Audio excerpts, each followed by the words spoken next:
Hi, my name's Melissa, and this is my internship. This is Bree. My mentor was the owner of the referral agency Sign Language Solutions, and she's out of Odessa, New York. Her name is Susan. And these are my hours. I had 159 and a quarter 8 hours. That was mostly medical and school interpreting. I didn't have a lot of big setting interpreting. My B hours were very limited. I only got to a team at the very end of my internship, so I only had 4 3/4. My C hours, only 19. I didn't do a lot of shadowing because I had just done my field period with the same agency a month prior.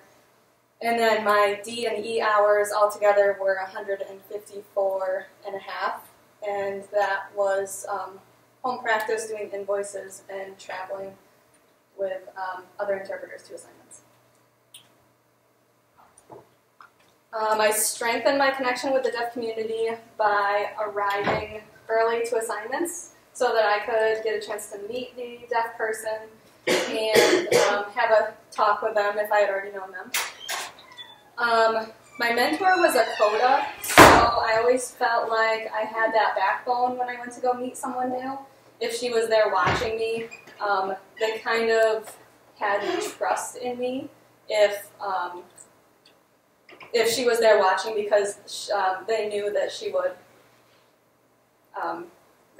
reprimand me if I did something wrong or I left something out. She would throw it in there. And doing assignments that were out of my comfort zone. If I was nervous for an assignment, then I would, successfully complete it, and then at the very end, the deaf person would say, "Wow, you did great." So that was a good way to create a bond. One of the lessons that I learned was not bringing money for parking, and one of the interpreters had to give me $1. Of course, I paid it back, but that was quite embarrassing for a few weeks. And I had some assignments, like a chorus concert, where I spent like 20 hours prepping for it. That was a hard lesson to learn because sitting at home and prepping for so long was tough to do, but it was really fun afterwards. Actually, the deaf person, never mind.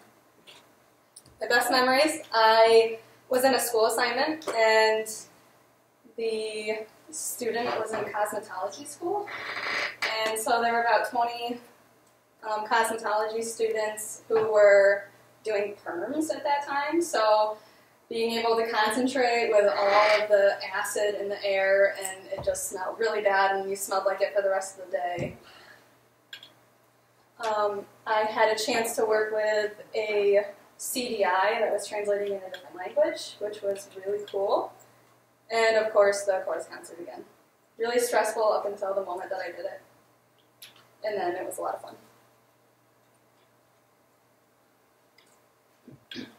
So my advice, actually the first one comes from Aaron, is to take the jobs that you are afraid of, because soon when we graduate, we won't be able to say, "Oh, I'm just a student," if you graduate. So while you're a student in your internship, Well, let's say if you graduate at this point. when we graduate, There we go, that's good. you won't be able to say, "Oh, I'm just a student." You'll be held completely responsible. And my second piece of advice from my mentor was do no harm. And that really led me through my internship on how to make decisions in real life situations.